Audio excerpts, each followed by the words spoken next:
Hello, welcome to Math for All, where we try to make math creative, curious, and inclusive for everyone. I'm Molly Vokey. And I'm Heidi Subnani. Thank you so much for joining us this evening. We are really excited to speak with our friend Phonisha. And we have some opportunities for you to follow along and engage with us as we are able to speak with amazing educators a couple times a month. So you can follow us on Blue Sky, our Math for All YouTube channel, or on our Facebook page if you are wondering who's coming up next and who do I get to speak to or listen to this week. We're really excited about that. We, as you may have noticed, have a all women lineup. Usually we try for over 50%, very intentionally, but this year in season 5, we are going with all women and non-binary folk. And so we hope that you are enjoying this as much as we are. And I mean, we have never had a busier season. I mean, we filled up so quickly, and we had to add dates because we've just met so many amazing people in our travels that are agreeing to meet with us. So yes, and we have some already lined up really for next. Like we finally had to say, like, we really don't have any more dates for this season. So we are looking into the next season as well. So so great, amazing things lined up, including tonight. Yes. If you are interested in getting some help with integers, fractions, and decimals, you can go to Didex for our book called Math Activators. And you can also find us at our website. We are going to be talking about, this question we talk around all the time. Yeah, but this one goes right. No, this is straight. Yeah, this is straight to the point. I think like every single show is like around this topic, but we're going to hash it out today. So what if the biggest barrier to student success in math isn't the curriculum, but how we feel about teaching it? So I cannot wait to talk to Phonisha about this, and I am going to read her bio. Phonisha Hawkins is a seasoned math educator and instructional leader with 16 years of experience strengthening teacher efficacy, leading curriculum implementation, and driving real change in schools and districts. So let's welcome her. Hello. Hi. Hey, everybody. Hi. We're so happy to have you here today. Yes. And excited about this conversation. I know. Yes, this is my math joy. I when I'm posting, like every day I try to do like a post on Blue Sky or something. I'm talking about my math joy for the day. Yep. And today this is my math joy. So you guys have given that to me. So thank you so much for that. Yes. We haven't even done it yet. So let's get to it. Right. So we love to start here. It helps everyone who may not be familiar with you and your work get to know a little bit more about you. So what is your math story? My math story, it seems like it has been my entire life, if I'm being honest. I remember at a very young age, my brother, he used to always tell me I was good with numbers. Like I just remember him always saying like, "Oh, Phonisha knew numbers." I could memorize any phone number. So I was like a human phone book. So depending on your age, for listeners, there's something called the Yellow Pages way back when, before 411 was a thing where you could dial and pay like $10. But I remember I knew all the phone numbers. My grandmother's phone number, my mom, my dad, I knew everybody's phone number. And so I remember as I got older, he started calling me Rain Man, and I hadn't seen the movie yet. And so he would just start calling me Rain Man. And I was like, why Rain Man? Like, what are you? And so I saw the movie and I'm like, okay, it's kind of connecting and it makes sense. And so, my math story has been my entire life. I've always loved numbers. I've loved math. I've loved how numbers connect, why they work. I count everything. It's a strange habit that I have. I count tiles on my floor. I count the indentions in the door. I don't know what it is, but I'm always counting something. And so it seems like my math story is just a part of my life that I can't detach from because it's there. I think my math education story starts in, well, it does. It starts in 2008 when my husband made the suggestion that I should start teaching. And I was like children? You want me to like kids? And he was like, yeah, we were at a place where we were working, not in 2008, but I was doing a lot of training in the place where we worked. And he was like, you always work well with adults, maybe you should think about teaching kids. And I was like, we have 2 little ones by now. And I'm like, I don't know if I can do this. And so I started teaching math in 2010. And I always say I wasted so much time doing other things when I literally fell into what I was meant to do. And so it's been a ride and I've been enjoying it, but math and numbers have always been with me. Isn't it funny how roads are people's lives and their journeys twist and turn, and you don't necessarily expect what you're meant to do until it somehow falls into your lap. And I think that's how it happens. When it's meant for you, it will literally fall in your lap. You don't have to work hard for it. You don't go searching for it. It literally just finds you. And it literally just, teaching was not on my radar. I wanted to be in medicine. I wanted to be a doctor. I wanted to be a pediatric neurologist, if we're being honest. And teaching was just not on my radar. And I feel like I wasted so many years doing other things when I should have been doing this right out of college. Well, you don't always know what you know until you know more, right? Right? True. Perspective is everything. Yes. Well, and it's awesome that when you make those kind of transitions, like you take all the lived experience that you have from your previous life into the new space. Yeah. And so I think sometimes we are better teachers for the experiences that we've had in other spaces, and the learning that we've had to do in order to bring who we are to the classroom and to the work that we do with kids. And I think sometimes that's missed, and that people don't take that for the valuable piece it is. So it really does make, yes, the journey definitely makes us who we are and helps us be more of that in the classroom. Yeah. Yeah, I agree. Absolutely. I feel like, and nothing to people who I want to major, because education wasn't my major. And so, like you say, we're able to bring, and I was on a, what do they call it? ACP, so alternative certification program. But you're able to bring other life experiences. Before I was in education, I was actually in the financial banking industry. And so, like the numbers have always been there.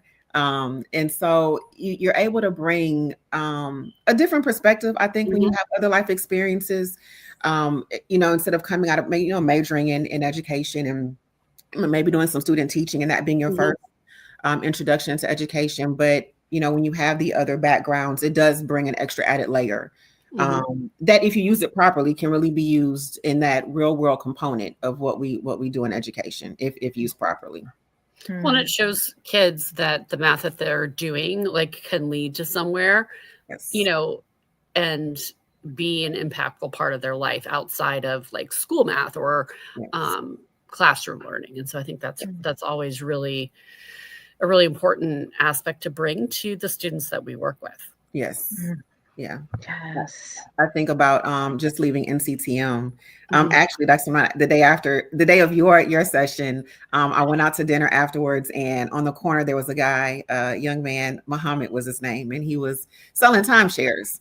And he said, "Hey, you're at that math conference, aren't you?" And I was like, yeah. He said, "Man, I hated math. I hated it. I can't do it. I'm not good at it. I'm so glad I don't have to do it anymore." And I was like, wait a minute. I'm like, how are you bad at math? I'm like, you're sitting on the corner, you're trying to sell me a timeshare that I do not need, and you want to convince me to spend this money. Yeah. And so by the time we got through talking, he was like, and I said, don't ever say that you're not, a math person, which bugs my soul when people ask people that. But I explained to him that, math is relevant to your life and where you are. And I think the stigma that we often use as math teachers, even math educators, if you put something that's algebra 2 in front of me, nope, I don't want to do it. K through algebra 1, I'm good. Anything beyond that, I don't want to touch it. But we can feel like because I can't do that, then I'm not a math person. And so I always tell people, the math that you can do is relevant to your life and what you need it for. We all every single day. So like you said, those lived experiences, really, really come into play, whether we learn inside or outside. Because he said, Miss, I've never had to use a linear equation or slope a day in my life. And so I gave him some examples about how he was like, I never thought about that. So yeah, just my little plug about math people, but you're absolutely right. Right. And I mean, hopefully, I'm not even sure that many teachers understand that, even though you're not using slope and you have learned like logical thinking as a result of taking 100 years of mathematics and reasoning. Well, hopefully we're working on that, right? Getting teachers to allow students to reason about things, but it teaches you so many more things that are useful than the content. I mean, obviously some of the content is really extremely useful and necessary, but some of the high school classes, you might not ever use that again, but you certainly did learn a lot of logic and problem solving as a result of doing that. So absolutely. Yes. All right, well, let's get to it. What if the biggest barrier to student success in math isn't the curriculum, but how we feel about teaching it? This for me is like so prevalent right now. Yes. Yeah. Tell us more. Yes. So I think I've had some aha moments throughout my career, but I believe the biggest one that I had where I started to really center myself in this kind of work began in 2022 when I was a district math specialist, and we were going into what was supposed to be year 2, but the first 6 months were kind of rocky. So it really was year 1 of curriculum implementation for HQIM. And, coming in, I started that role in May, literally right before school was getting ready to end for the summer. And so I wanted to get a feel of how the teachers felt, about it, because I know I had my Google Drive that I had amassed all of my resources and TPT and all the things, right? The things that I made, the things that I wrote, and it was golden. You couldn't tell me the stuff that I wrote, was poor. It was of high quality. Someone should have bought it off me. And you go from that, where teachers have been using the same thing for multiple years, and you move them into get rid of everything that you thought that you wanted to use before. Now you're going to use this. And the teachers, number one, it was the end of the school year. So, and they were ready for summer. So they were ready to just be completely gone. Yeah, like bye. Correct, bye. I don't have Miss New Person. I don't have time to talk to you. I'll see you in August, right? And so the few teachers that I did get were teaching summer school, and they gave me a mouthful. And, basically for them, the curriculum could take a long walk in traffic because, you're telling them that they can no longer do what they had been doing, and so that was the beginning of how I learned that how we feel about the math matters more than the curriculum. Because if we can develop a love for math, the resource, the same way you loved your Google Drive, we can love this too. But I learned also that also depends a lot upon the implementation, the rollout, the teacher's voice in that entire process, and how you're not stripping them of their personality, of themselves, of the core of who they are as teachers, but also blending the two, if I'm having to be honest. And so that was my first introduction with understanding that we first have to develop a love for the math. And then once we develop a love for that, we can then see that in the resource or in the curriculum that we have. So it was a tough first 6 months. I will tell you that. Well, an awkward time to be starting. Yes. right? Like, Yeah. I don't know that. I mean, obviously, to try and be swaying people to do anything, not even changing your philosophy on math or your materials or anything, but to be starting at the end of the year is never going to be the 100% best plan. Right. So, Yeah. this is just ringing. So I mean, Heidi and I talk around this a lot, I think. And, having been to a million conferences this year, just really on the tail end of all the conferences, I feel like this is what we talk about a lot. Mm-hmm. And I don't feel like this is what people are talking about when they're not in our math bubble. The people who choose to go to conferences, the people who are immersed in social media where they get to talk to other like-minded teachers. And it doesn't feel like this is what everyone's talking about. It feels like in my world, not everyone's talking about it, but when I go to my math world, everyone is talking about it. Yeah. Right?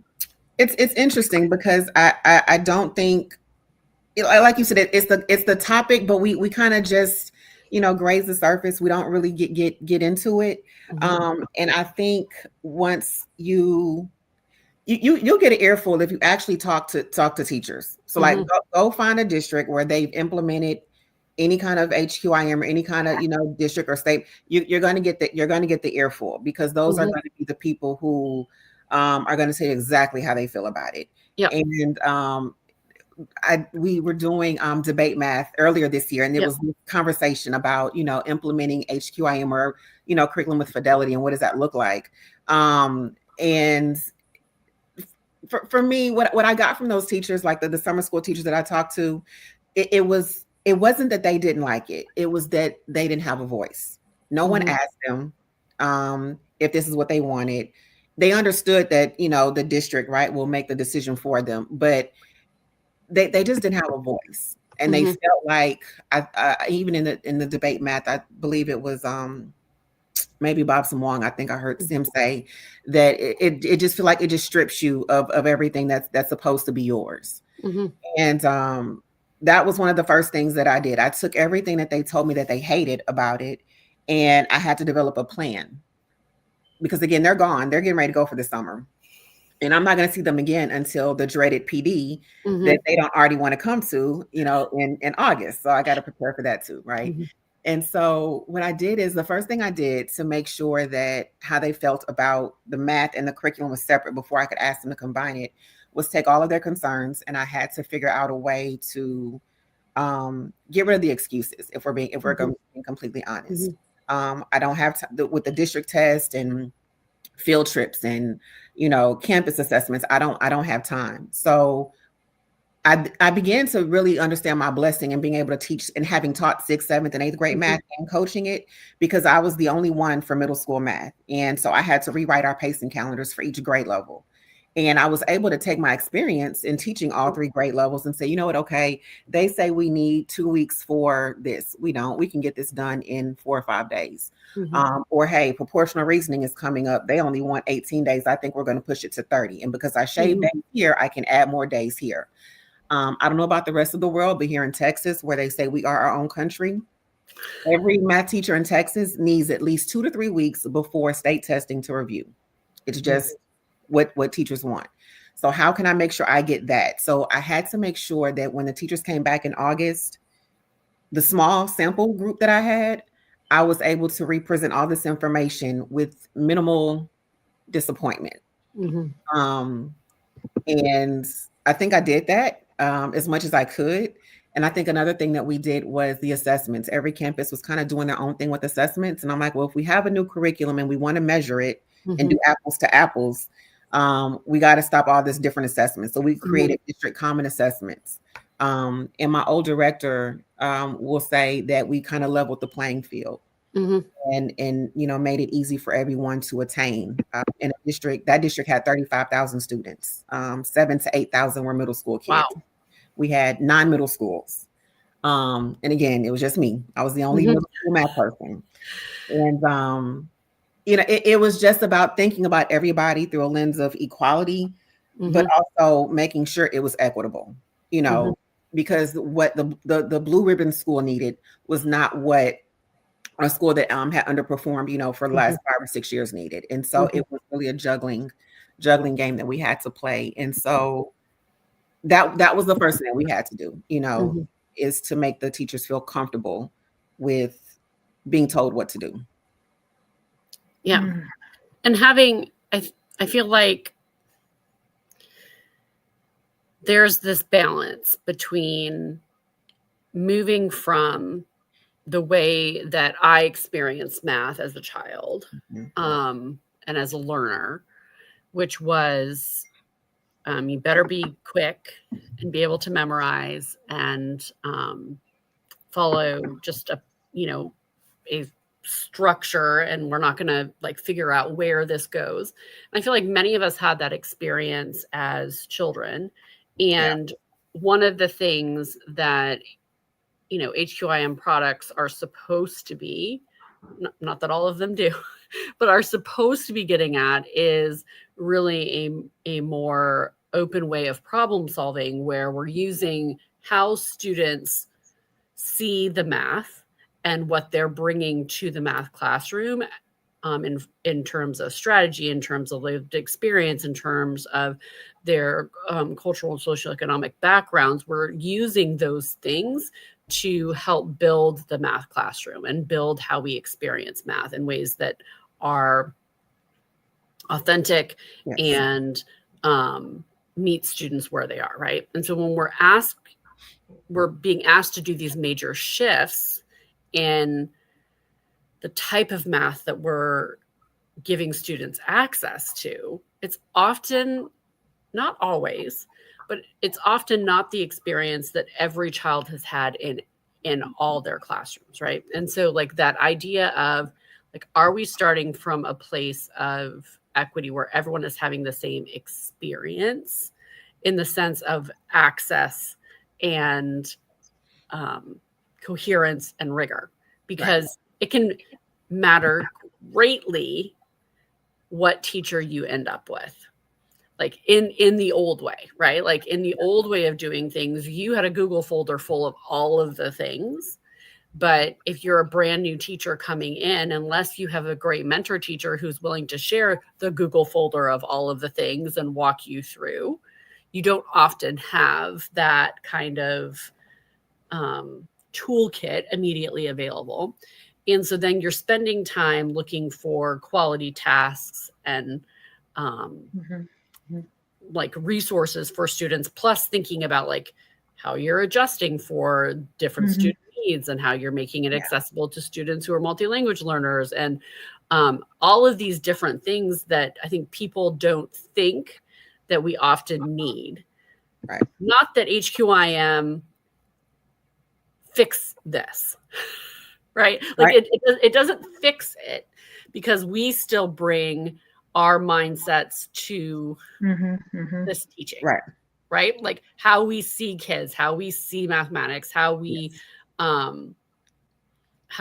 in that space and the community that we set up with makes a huge difference. So if I'm coming at it from a place of these kids can't, correct, then how I feel about it yeah, is the barrier yes, to giving students access to the mathematics.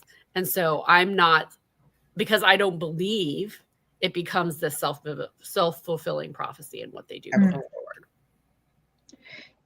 And I think that you can, because of those beliefs and your experience and the way that you were taught, all the things that you've just said, Heidi, the intent of the program is missed, right? So you miss the fact that you're supposed to be using kids' lived experiences, and you're still just teaching the content versus teaching the student. right. And I think that's so easy for teachers to do, and so hard for anyone who's working with teachers to give them that. It requires a shift in their mind in order to be able to use the program with the intent that it was built. Yes. I mean, yeah, everything that you just said, both of you, you know, had him out. It's really, it's exactly what we're facing. It's not separate, right? It's really all together. I think about, number one, the biggest thing that I always hear with HQIM is that the kids can't do it. They don't have the capacity. It's open, it's conceptual. You know, all of the questions inside the book are open-ended responses. It's not multiple choice. It's not yes or no.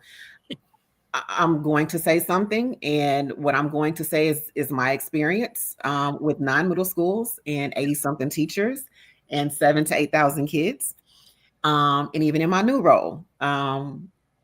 It's always not about what the kids can't do, but it's what the teacher is afraid of.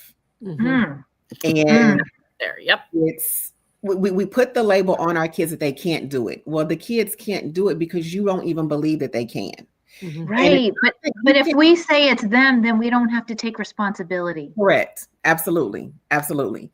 And it's not the kids, it's us as educators. It's how we feel about teaching it. I can't even do this because, like you said, Dr. Sonani, it's not how I was taught. It's not, you know, go to page 57, do all the odd number problems, don't talk, don't ask questions. If you need an example, go to the page on the right. You know, that's how we were taught. 43. So, you know, I'm an 80s baby. That's how we were taught. And you know, and so we what we're teaching, what we have with HQIM and with a lot of the new curriculum materials that are coming in now, it's completely different. And so that's why I said we're asking teachers to completely abandon what they're used to and to go with something that they themselves are not even comfortable with. And so the first step in getting teachers to not only love the math, but also be open to the materials that they're using is to make sure that we really prepare them. And so that's why professional learning is so important, because you cannot, and so for any district leader wanting to buy a curriculum from anybody, you cannot just buy it and say thank you.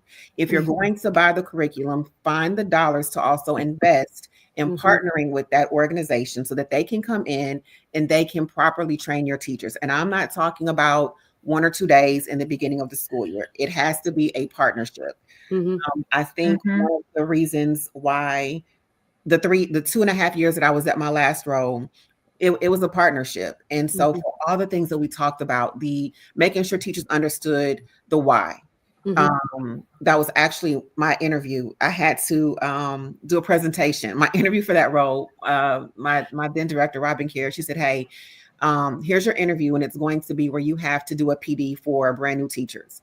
And so my PD was the why. That was it's called the why. And so I went through everything, and I'm talking about why does this math, why does this work, why all these things, you know, come together. And that's going to be where you have to start, because you have to. Here's another thing: if the teachers don't like the curriculum, they're going to hate the math in it. When you go into a classroom, you're going to see teachers who are disengaged. You're going to see teachers teaching from their desk. You're going to see teachers who have no enthusiasm about the math that they are charged with educating our young people with. So you have to be able to do all of these things in order to make kids, make them comfortable with the math, but also make them love the math again. And that's going to start with you. I remember when I was an interventionist, Dr. Sanabria, he was a science teacher. This man made me excited about science. He came to school dressed up as an atom. Whatever he was teaching, he had a costume for. It was a whole presentation.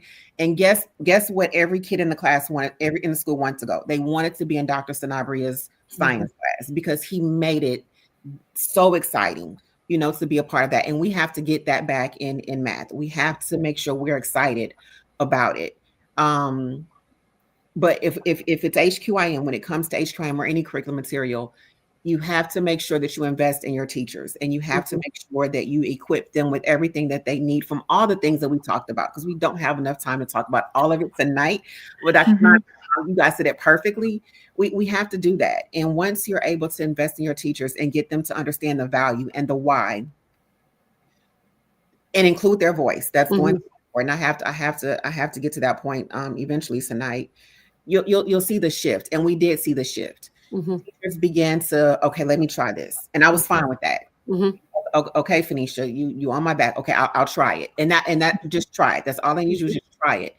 And also another thing I'm going to say is leaders, get in there with your teachers. Don't think because you're beyond going in there and pulling a small group. Don't think because you are the assistant superintendent of academics, you are beyond.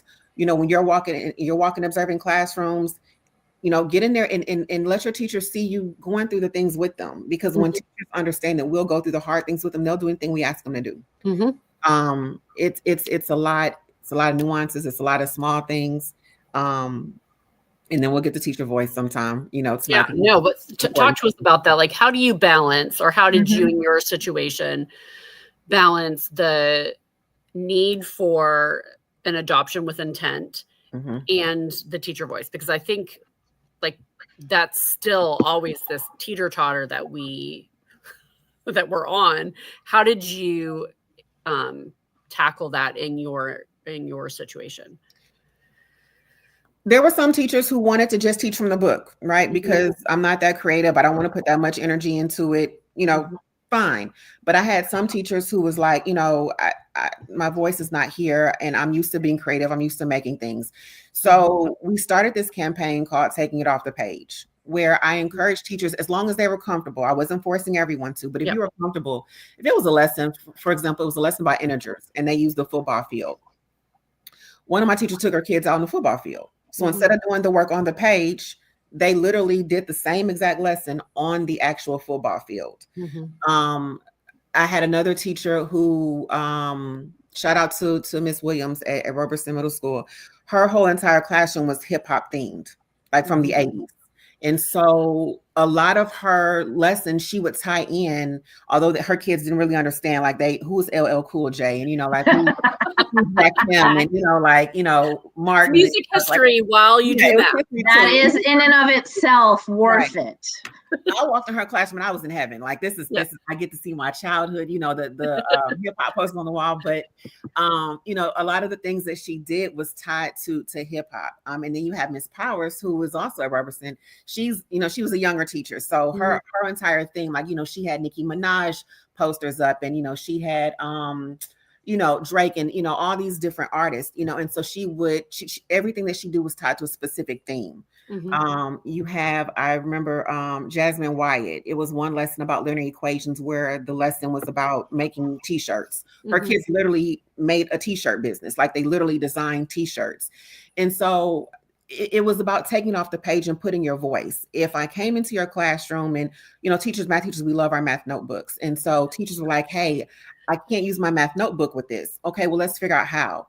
So let's, quarter page it. And instead of doing it in the book, have the kids glue it in. And now you're making your notebook insert. So you can still have, your teacher voice and your personality and how you like to instruct your students, in using HQIM.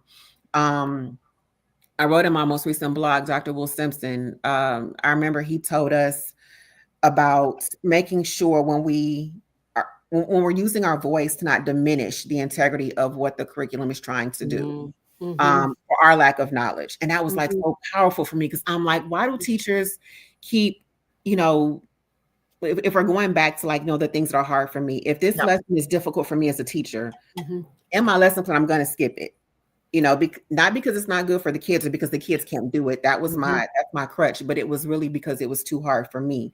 So making sure that, however the teacher wanted to do the lesson, we allowed them to do that, as long as it didn't diminish the message and the standard that the students needed at the end of the day. And so, for me, it was really important for our teachers to have their voice, not only in learning, but also in PD. Our teachers were also saying like, hey, we want more choices. And so we developed a conference style for our PD. So now teachers that we had to check the boxes in the morning, right? So you got to do the district stuff in the morning, but in the afternoon, I would bring in our instructional coaches. And I had anywhere between 9 to 12 throughout the year. And, they would do the PD. And so now teachers, got to pick and choose what sessions that they wanted in the afternoon.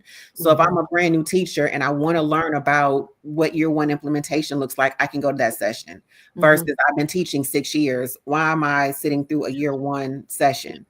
And so giving teachers agency and voice in what they wanted to do and how they wanted to see their PD helped with curriculum implementation. We gave them ideas. We had some of our creative teachers, come in and show sample lessons. How did they do this lesson? How did we do US shirts? How did we do, the math football lesson? And, one year we even themed it up. It was fly high with middle school. And so we dressed up as Delta flight attendants.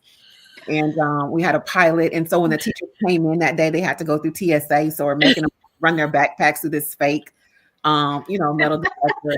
But it was fun, and we had to bring, again, math joy. We had to bring joy because, again, we're asking the teachers to do something that is incredibly difficult and that we likely didn't provide all the support for upfront.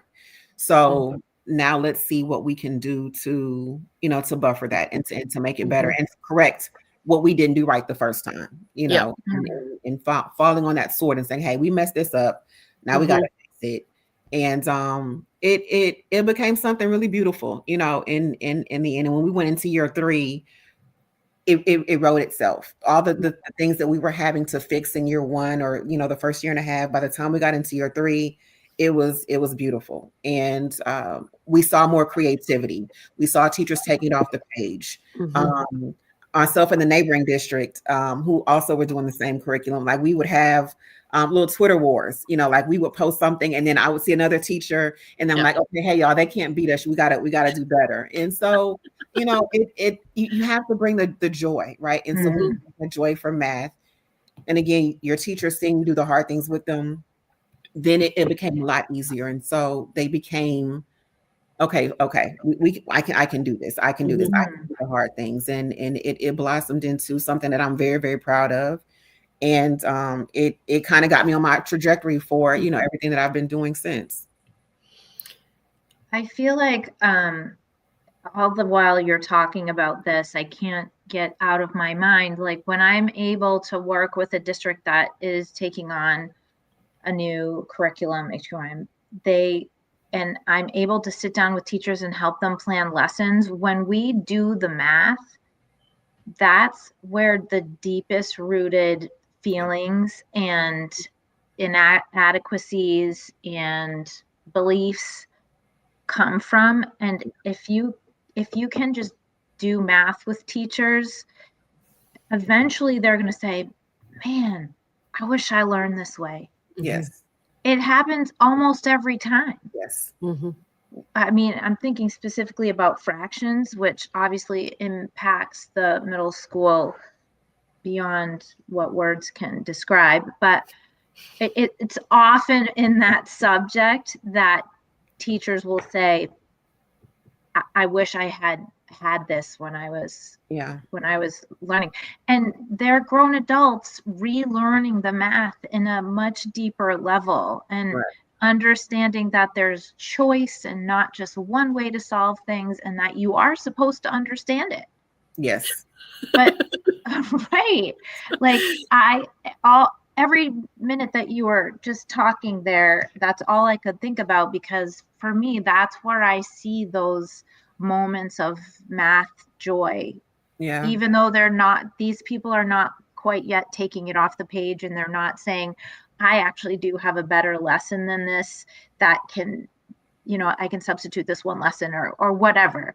But for me, it's when they get deep into the math and they start to like see it more than they did before, that you're like, yeah, this is what you want for kids, like how you're feeling right now. Yeah, that's what we want for kids. All the time. And all the time. Yeah. I think it's so powerful that I'm going to say this, people are like maybe thinking, well, duh, but we all walk into enough spaces where the people setting up the professional development for teachers or the learning around a new curriculum do not invest in upfront professional development for their teachers with a curriculum company or without. Like, if you're not getting what you need and the types of support and differentiation for your teachers from a curriculum company, then find someone who will. Correct. But it's that idea of you took on that, like, okay, our teachers have different needs and we will then meet that need versus like just marching through, because we ask teachers to do that all the time for students, but then often those in charge of like the professional learning, it's like we go through like one extreme or another, like come and do yoga or sit through this. And I'm like, well, I would like to, I'm doing the PD that they're getting forced to go to, but I would like to go to yoga, right? Like, the idea of like, when we have like those choices, how are we like integrating both of those things? And the fact that you listened to your teachers. And I think like, I don't want to like not state that enough. This does not happen in all places. Agreed. So like, the fact that you are taking that on and being really responsive to teachers in the moment as they're doing this new hard thing that we're asking them to do, and making those adjustments, making, adjust in the moment. I think we've all been in situations where, I mean, like, I got a great plan going into the year. Like, we like spend all this time like putting it together over the summer, and we sat and we like did end of year surveys, and we did all, like, when we have a great plan and then like half the department's gone. Yeah. And so like you make adjustments, like what you think it's going to be. Like, if you can't adjust as the person who is supporting teachers, like, then you can't ask them to do that for kids. Correct. We have to be responsive in those same ways. You have to. I mean, because at the end of the day, it's the teachers in the room with the kids all day long. At some point, if you are not a classroom teacher, you can detach for a few minutes, go in your office, take a break. They can't. So you have to listen and don't assume.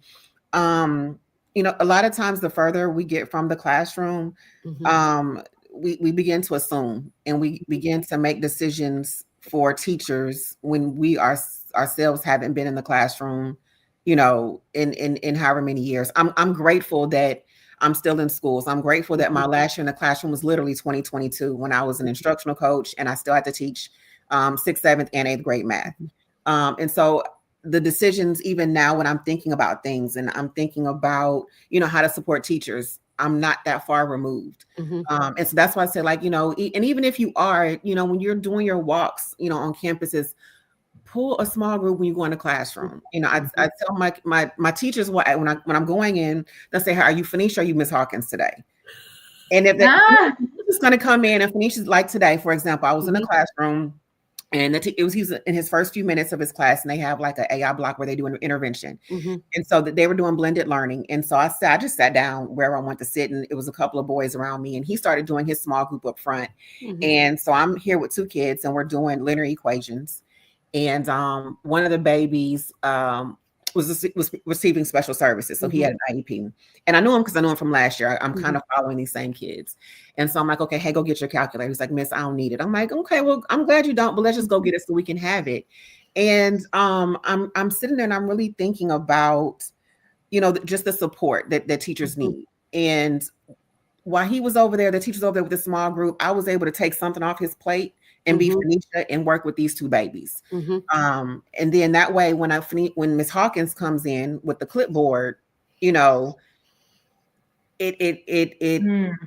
better, because, she's a director, but the director came in here and just pulled some small groups with me. And this is something, it's not because it's something I do all the time. So it's not like, doing it for show. But I think, as leaders, that's one thing that we can do also to get our teachers to buy in. Leave your title, check your title at the door, and do what the teachers really need, and what they really need is, when you go in their room, come in with something that's going to help them, not just a walkthrough form, because that's a part of the job. We know we have to do that. But what else are you adding? Erica Price, who was a mentor to me when I first began my leadership thing with this instruction stuff and I was an instructional coach, she said the best thing you can do for your team is dustpan duties. And I was like, Erica, what's that? And she said, that's you separating Phonisha from Miss Hawkins. And going in and doing some of the things, make the copies, you know, do your rounds in the morning. Hey, did you need anything? No, I forgot to make copies. Let me go get them for you. Hey, you gotta go to the bathroom, go ahead and go. Because we know teachers, we know how to hold it until the end of the day. You know, I would give my teachers extra conference periods, and I would go in and teach their class. You know, again, when you're there with them, and it's time to do the hard things, they'll lean in and do the hard things with you because they remember when you came in that day and pulled a small group, when you came in that day and gave me a bathroom break, or when you came in that day and, you know, gave me extra conference period. So, okay, now you want me to do this incredibly tough lesson that I'm not ready for. Okay, I'm going to lean in, I'm going to try because, you know, because of those things. And so right, but like it shows so much that you do that. I mean, first of all, it's going to allow you to have much more clear and true conversations with those teachers because they see that you know what they're going through because you're trying to live it with them and you're trying to support as needed. And that's so much a part of it because so many teachers don't want to talk about inadequacies or what's not going well, or, you know, they're too embarrassed or whatever. And that is just part of life. Like we need to teach teachers that you don't have to be perfect. You're not supposed to know everything. We're all here working on this together. And I mean, that's what I try to bring to my work. And it sounds like that's what you bring to your job, which is such a gift if you have that. I mean, for any amount of teachers, but you have a lot of teachers. Good Lord. Yeah. Yeah, in my old job when I was in Spring ISD, I did. In my current role, I have so I support 4 or 5 schools, and I have anywhere between about 18 teachers and 3 APs that I support. And so, you know, we're just working together because at the end of the day, it's about the teachers and it's about the kids. That's all I care about. You know, the adult stuff, we can all the checking of the boxes. Okay, great. But when I'm on this campus and I'm in this classroom, you know, I need to leave it better than I found it. You know, I want to walk in and add to the environment, not just, you know, sometimes when we walk in, you can just like, it's like the air, you just suck the air out of the room. I don't want to be that kind of, you know, leader. I want to be like, okay, Miss Hawkins is coming. Okay. You know, like I want teachers to have that kind of joy, you know, when we go in. And if you're not giving your teachers that kind of joy, you know, what does that say about your leadership and how they really feel about you? You know, I was blessed to have really, really great leaders. Not everyone can say that, but I had the support of some excellent leaders my first, you know, 5-6 years in the classroom. And I do my best to pay it forward, you know, and do the things that they did for me. Because everything that I'm doing is what my leaders did for me. And, you know, I try my best to pay it forward because who am I to not do that, you know? Yes. There we go. She's a mess. She's on fire. She is. She absolutely is. And I love her for it. I absolutely love her for it. Awesome. Actually.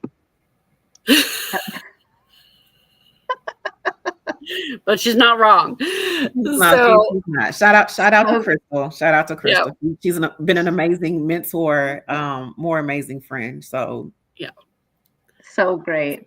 Yes, so great. Oh my gosh. Well, how can our listeners find you, learn more about you? Well, my biggest project that I'm so very proud of, so the culmination of like everything that we've talked about, quick story. Last year, I came up with the name Math Ed Efficacy because efficacy is something that's been near and dear to my heart, math teacher efficacy. And I came up with this name. I didn't know what I wanted to do with it. And I was in camps this past summer and we did a session, my very first like major national session. And a teacher came up to me afterwards and it was on this topic. And she said she had been teaching for 20 years. And she, this was the first session that she'd had ever been to where she really enjoyed herself and she really learned something. Because she said, I never felt about how I felt about the math made a difference. And so on my drive back home to Houston, I was like, I'm going to do a blog. because I want to write about my experiences and help other math educators. The feelings that we have that we don't talk about because we're shamed or we feel like no one will understand. I'm going to just be transparent and put all that out there. So that's how mathedefficacy.com came about. And it's a blog where twice a month I just write about my experiences in math education, in leadership, and being a teacher, and all these different things. And so you can connect with me there. I'm also on Blue Sky and X. Hawks Mathemagic. Shout out to Tania Smith, one of my mentor and friends, who gave me that name. And I was like, okay, that's cute. I like that. That works. It is cute. Hawks Mathemagic. And also on LinkedIn, just under my name, Phonisha Hawkins. That's how we can connect. But please visit the blog, leave comments, read. All the blogs are about like a minute to 2 minutes. So it will not take up much time in your life at all. But it pays dividends in what you get out of it. So we definitely recommend. Yes. So, well, thank you so much for sharing your time with us tonight, and for, having the real conversations, because those are the ones that make the biggest difference. Agreed. Thank y'all so much for having me. Like this is my math joy for today. I've been looking forward to it all day. And like you said, we talk about it, but we don't get, dig deep into it. So I'm glad to be able to have this conversation, share experiences and the things that we go through, are so that someone else can hear it. And it can do something to change them. So I hope our conversation tonight changed the minds of people out there. Love it. Hopefully. I mean, we are here for selfish reasons, but maybe it will help somebody. It will. I'm sure it will. I'm sure it will. We had a lot to talk about tonight. All right. Thanks so much. Thank you, guys. All right. Again, we get to talk to the coolest people, have the best conversations. We're spoiled. Totally are. Yes. And yet another cool conversation is going to be coming up in December, which seems so far away, but is really not that far away. It's like 2 weeks. I know. This month is a blur. It's a blur. It's a blur. It's a blur. This will be the last one in 2025, and then we'll start right back up again in January. But Tammy McMorrow will be here with us. We are going from, we've had a couple of middle school conversations or upper elementary conversations. We're going to early elementary in this next this next one. So really excited to do that as well. And, talk to, so blessed to be able to talk to all these amazing educators who work with all different grade levels. And so we're trying to get in some early elementary. Yeah. There's definitely something for everyone. I mean, every season, I think so, but in particular this season. And again, I'm such a dork. It's fine. You can find our book at Didex. It's called Math Activators. And until December, we hope that you keep math creative, curious, and inclusive. Good night, everyone. Good night.